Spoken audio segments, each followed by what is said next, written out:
Born Pretty Store Dreamcatcher Gel Nail Art Tutorial by Hotpinkzebrapolish. Hi guys, in today's video I'm going to be showing you a Born Pretty Store review and tutorial. So the review is going to be on some gel polish and some rhinestones and some pigment and all sorts of good stuff. And then I'm also, for the design, showing you how I painted this really pretty windcatcher themed nail art. So I hope you like this design, and don't forget to click subscribe to see my future videos as well.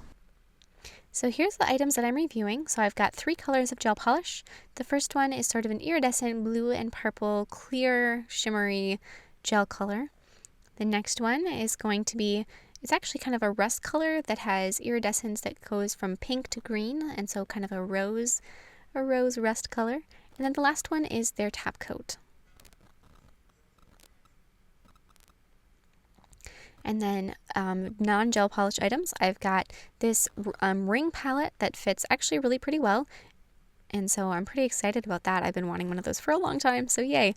And then I've got, it's a wheel of different rhinestones that are in different shapes, and they're all sort of a silver clear color. And there's stars and flowers and teardrops and squares and all sorts of things. But I want to mention that the wheel itself had some gems that got lodged and stuck in the edge of it. And so I couldn't get those out, and they kind of made a scratchy sound. And then I've got these cuticle removing like sanding sticks. So they're basically an orange wood stick that has some sand-like items on the end so that you can remove cuticle. Then the last thing is this pigment, which is absolutely gorgeous. However, it leaked, and the little baggie that it came in was torn, and so it leaked kind of all over everything, including me. So that wasn't so fun. So to prep the nails, I'm just going to begin by gently pushing them back with a cuticle pusher, and then I'm going to take those cuticle removing sticks and just run them along her cuticle, and just to remove any of that cuticle, because you want to make sure that you have a clean nail plate when you're applying gel.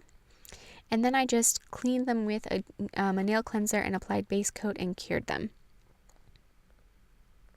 So once you have that base coat on, that base gel, I'm going to apply that number 19, which is that shimmery blue color, and then cure it, and then press some of that iridescent pigment on top. And then apply a layer of top coat to protect the pigment, and that combination, the pigment and that number 19, oh man, it is so pretty, especially like in the sunlight. It is absolutely stunning. So then on my ring on her ring and thumbnail, I'm painting on somebody else, my mother, I'm going to be painting my dream catcher. So I'm going to start with a half circle around her cuticle, so kind of like a half moon if you were doing a half moon manicure, and then paint a couple curvy lines coming down with almost a leaf shape on the end of each of those lines for the feathers.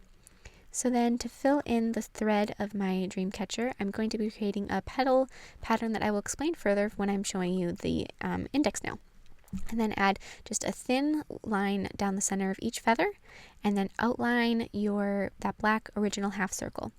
So then on my ring palette, I'm just going to place 2 drops of the number 900, which is that rust color, and then paint over the center of the dream catcher and over each feather.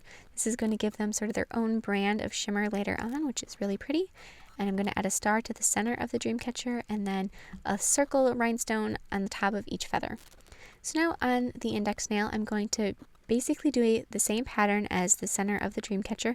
So it's starting with just a large petal shape, and then overlap. So go through half of your petal with the next one, and then repeat the process going through half. So if they overlap and they create sort of a separate, different kind of pattern, almost like a spirograph, if anyone remembers those. Anyways, so just sort of overlap them, and you get this really beautiful pattern. And then I'm just going to take white paint and go through some of the sections at random. There was really no rhyme or reason to where I put a white line, just where I thought it would look good. So just add a couple white lines to add some brightness and some highlight. And then add a little bit more of that color 900 in the center, and add a teardrop shape at the cuticle, just like that. And you want to cure to set those rhinestones in place so they don't move around on you. And then applied 3 coats of that number 900 to her middle and pinky nails, and then apply a layer of top coat, and you are all set. Thank you so much for watching. I hope you like this design. Please share recreations with me on Facebook, Twitter, and Instagram. I would really love to see them, and I will see you in my next video. Bye!